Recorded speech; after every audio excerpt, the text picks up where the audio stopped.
May I just quote from the February 9 journal of this court, Senator Drilon speaking, and he says, now Senator Osmeña is saying that apart from these accounts, there could be other monetary instruments which were existing as of December 31st of any particular year to show a difference between what is stated as assets in the SALN and what actually exists, whether in the form of a checking account, a savings account, time deposits, and other monetary instruments as of December 31st, ending 2010. Related to these accounts. That is correct. And linked with these accounts.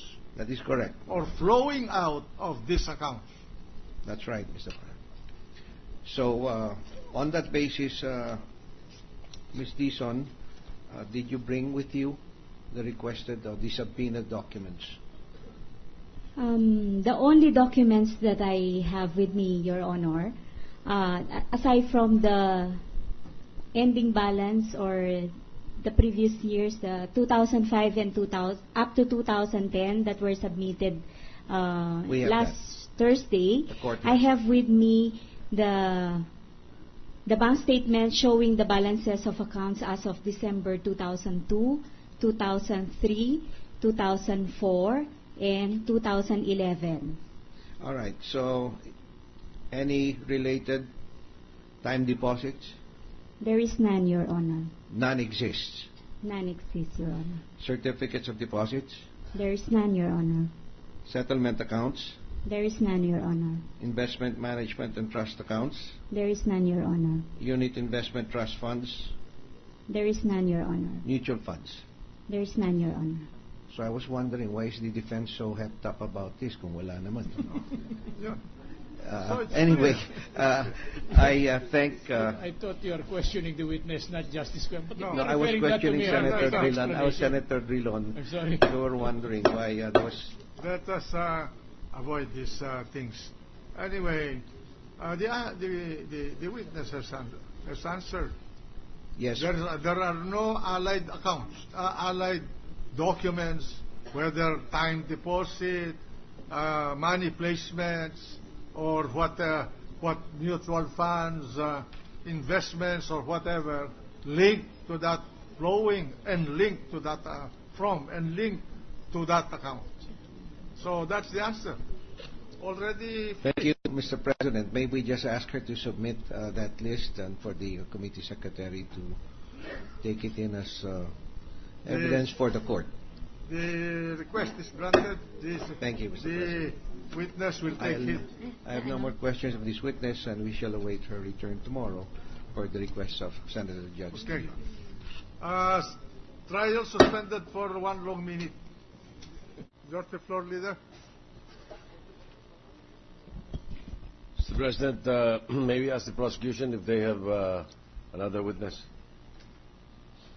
But before that, the defense panel would like to have the floor, Mr. President. If Your Honor, please. Today, gentlemen. Today is February 14, Your Honor, the natal day of the presiding officer of this honorable court, Your Honor. In addition to that, it is Valentine's Day. Baka ho pwedeng ipahingi na ninyo sa amin ang araw na ito para naman makapiling namin ang aming mga minamahal sa buhay. Total, alas 4:25 na po eh. In short, I'm asking for a declaration of cessation of hostilities, Your Honor. Thank you. Hindi po maganda eh. Okay. Majority Floor Leader. Mr. President, the prosecution wants the floor, Mr. President, before we... Your Honor, we join the manifestation of the defense. Happy Valentine's Day and happy birthday, Mr. President. Thank you. Mr. President. Peace be with you. Mr. President. Senator Pangilinan, Mr. President. The gentleman from Pampanga. Mr. President, I just want to express my my agreement with both the defense and the prosecution, and that I would like to say that because today is the birthday of our presiding officer, I think the work that he has done, his able steering of this procedure, Mr. President, he deserves this early suspension or adjournment of this trial. He has earned every peso ika nga every second. Thank you very much, Senator. Happy birthday. Thank you. to our Thank you. Thank Happy you birthday very again much. to the chief. Thank you for being Mr. kind to a man on the departure room. The departure room. Wag naman ho. Wag naman. Majority Floor Leader, Mr. President, may I be allowed to do some housekeeping chores? proceed. First of all, we received a memorandum from the prosecution. In compliance with the directive of the court, the prosecution submitted yesterday its memorandum on the powers of the Chief Justice for the information of the court. May we request that the members of the court be given a copy of that memorandum? That will be a guide for us if we come to the other articles of impeachment. Thank you, sir. Yes, Mr. President. The clerk of court will do that. Also, Mr. President, the prosecution filed a manifestation on February 9 informing the court that it is temporarily discharging Ms. Marisa O. Bondoc, Corporate Secretary of the John Hay Management Corporation, from appearing before this court until further notice. This is the prosecution.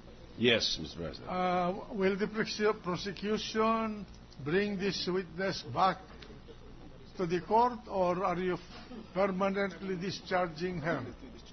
Your Honor, we are permanently discharging her as our witness. Why? We feel that we don't need anymore to put her on the witness stand. All right. And because she has resigned already, Your Honor, from her post recently. All right. The discharge of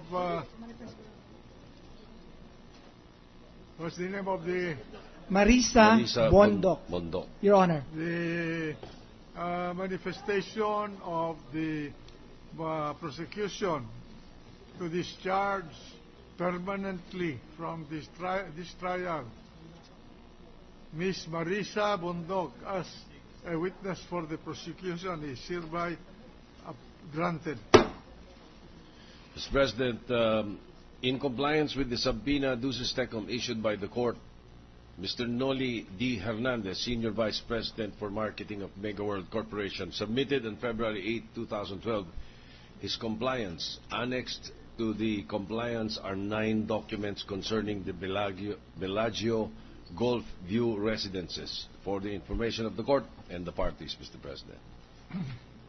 Any comment? Any objection? Hearing none, we note the compliance.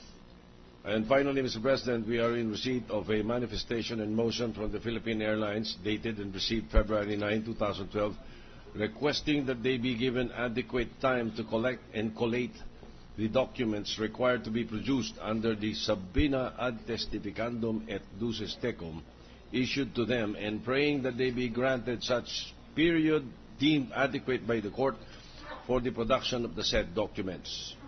What is I move that the presiding officer rule on the motion, Mr. President. what period are we going to give them? We interpose no objection, Your Honor, to granting them sufficient time. But what? May we move for February 21, Mr. President? Any objection? Well, notify the Philippine Airlines that the request is granted, but they will have to submit it not on or before February 21, 2012. One final question from Senator Estrada, Mr. President, on the witness that will be presented tomorrow. Thank you, Mr. President. Just a point of inquiry, Mr. President.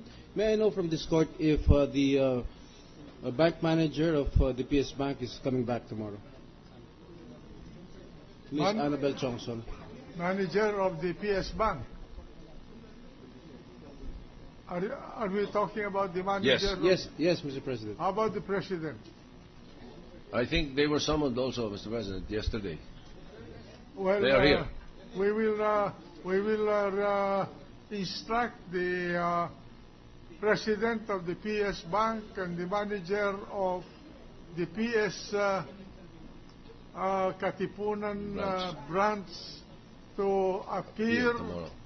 in this court in the trial of this impeachment case at 2 o'clock in the afternoon of February 15. Monday. No, Wednesday, Wednesday. Mr. President. Tomorrow. Tomorrow. Wednesday, February 15. February 15. 15 at 2 o'clock in the afternoon. Thank you, Mr. Thank you. President. Mr. President, may we ask the Sergeant at Arms to make an announcement? Sergeant at Arms is, must now make an announcement. Please all rise. All persons are commanded to remain in their places until the Senate President and the Senators have left the session hall. I move that we adjourn until 2 o'clock in the afternoon of Wednesday, February 15, 2012. Is there any objection?